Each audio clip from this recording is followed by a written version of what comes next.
कलिता एक यक्षिणी। रुद्र काली पहाड़ी पर जाकर सच्चाई पता करने की कोशिश करता है, जहां उसका सामना एक नीले धुंध की आकृति से होता है। दूसरी ओर मठ में मोहना पर काले धुंध ने हमला कर दिया।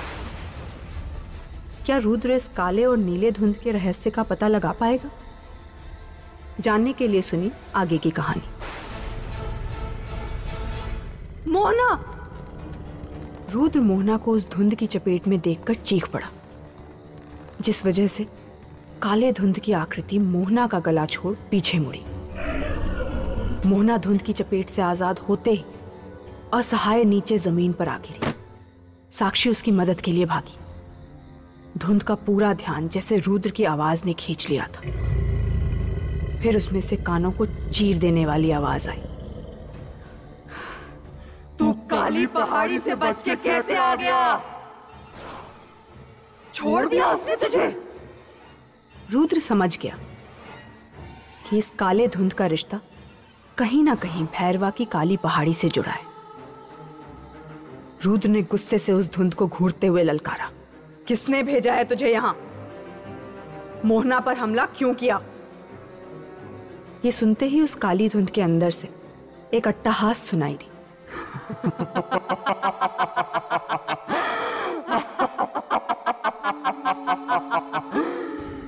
तू मुझे ललकार रहा है साधक?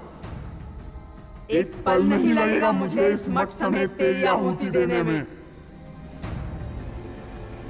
ये कहते ही उस काली आकृति ने रुद्र की गर्दन को अपने धुएं से बने पंजों से जकड़कर हवा में उठा ली। अपने सामने इस मंजर को देख मठ के अंदर खड़े हर एक इंसान की आंखों में जैसे खौफ दौड़ गया। देवीपुर मठ के बाहर एक बार फिर कौओं की चीत्कार से कोहराम मच गया।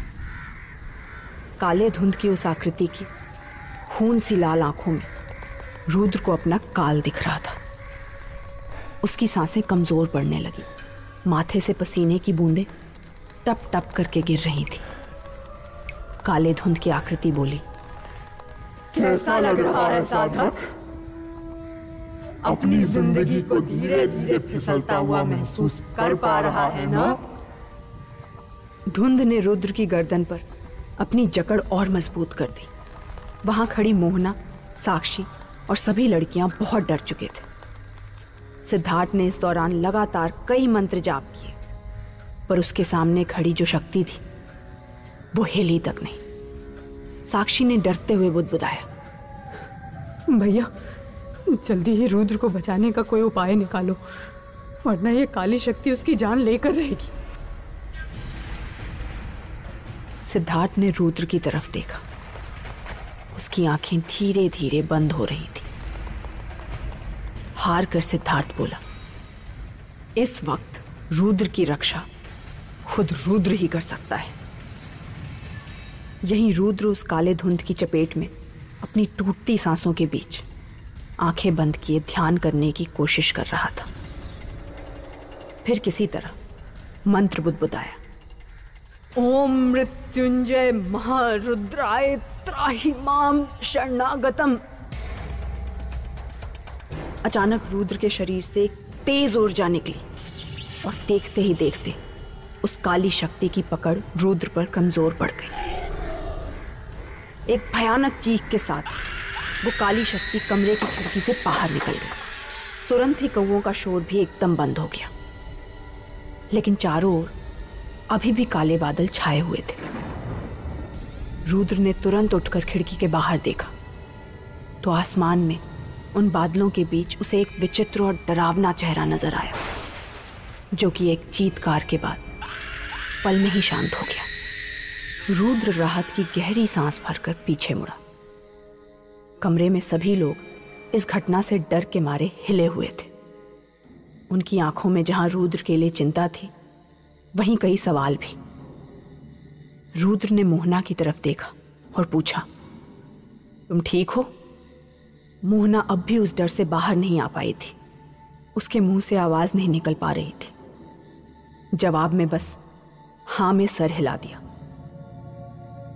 रुद्र ने साक्षी और सिद्धार्थ से कहा, मोहना थोड़ा ठीक महसूस करे तो उसे लेकर जरा बाहर आओ।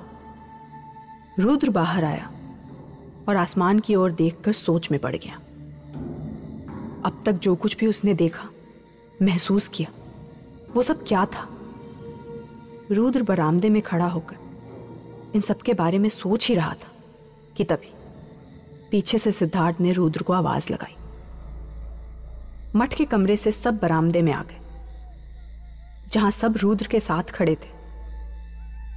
वहीं मोहना सबसे कुछ कदम दूर खड़ी आसमान की तरफ चांद को देख रही थी, जैसे उस चांद से बातें कर रही हो। मोहना के चेहरे पर अब डर या कोई शिकन नहीं था, एक अलग किस्म का ठहराव था। चांद की रोशनी में मोहना की नीली आंखें चमक रही थी। रुद्र मोहना को देख रहा था। उसके मन में मोहना को लेकर सवाल ही सवाल थे। आखिर कौन है ये मोहना? एक पल को लगता है जैसे वो सच में इन सब चीजों से भाग रही है, और अगले ही पल लगता है जैसे ये वो है ही नहीं जो मुझे दिख रही है। रुद्र को मोहना की ओर देखता पाकर साक्षी सिद्धार्थ के कान में फुसफुसाकर बोली, आपको नहीं लगता रुद्र इस लड़की को लेकर थोड़ा अजीब बर्ताव कर रहे हैं? सिद्धार्थ ने रुद्र और मोहना की तरफ देखा, लेकिन साक्षी की बात का जवाब नहीं दिया। उसने रुद्र से पूछा, तुमने हमें बाहर क्यों बुलाया रुद्र? रुद्र ने अपना ध्यान मोहना से हटाकर सिद्धार्थ की ओर किया और कहा, यह सब जो हो रहा है ये बहुत उलझा हुआ है। काली पहाड़ी पर जिस शक्ति ने मुझ पर हमला किया था वो नीले रंग की शक्ति थी, जबकि अभी अभी हम पर एक काली शक्ति ने हमला किया था। ये दोनों एक नहीं हो सकती, लेकिन कहीं ना कहीं दोनों शक्तियों का रिश्ता काली पहाड़ी से है। मुझे फिर से काली पहाड़ी जाना होगा। सिद्धार्थ खींचते हुए बोला, पागल हो गए हो रुद्र? कितनी बार काली पहाड़ी जाओगे? ये जो भी शक्तियां हैं तुमसे कहीं ज्यादा ताकतवर हैं। क्या करोगे अकेले उधर? रुद्र मोहना की तरफ देखकर बोला, इस बार मैं अकेले नहीं जाऊंगा, मोहना को मेरे साथ चलना होगा। रुद्र की बात सुनकर सारे लोग हक्के बक्के रह गए।